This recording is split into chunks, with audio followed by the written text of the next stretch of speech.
Une journée comme une autre à Washington, sauf aux abords de ce bâtiment où les mesures de sécurité se resserrent en cette date anniversaire.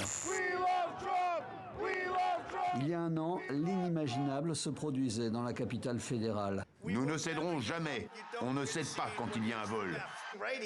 Nous allons descendre au Capitole. Chauffé à blanc par un président ne reconnaissant pas sa défaite dans les urnes, des centaines de manifestants sont entrés dans le bâtiment. Des élus menacés, cachés ou en fuite. 6 heures de violence, de chaos, un défi inouï pour la démocratie américaine. Jim, de l'État de New Hampshire, Samson, du Maryland, et Glenn, habitant du Massachusetts, tous trois étaient dans les rangs de ces manifestants pro-Trump.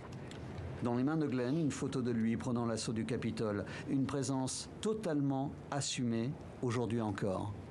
C'était vraiment passionnant et donc absolument je recommencerai. Je ferai même beaucoup plus aujourd'hui.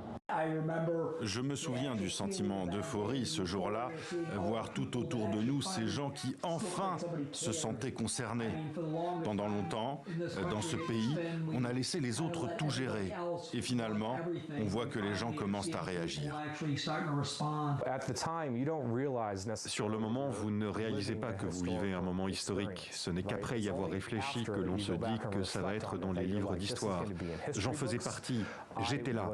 C'est quelque chose que je raconterai à mes petits-enfants. Un événement qui restera effectivement ancré dans la mémoire collective et une crise existentielle qui demeure. Les 2/3 des électeurs républicains pensent encore que les démocrates et Joe Biden ont volé cette présidentielle. Et ce n'est pas tout. Plus de la moitié des républicains pensent que la force peut être nécessaire pour protéger un mode de vie américain en voie de disparition.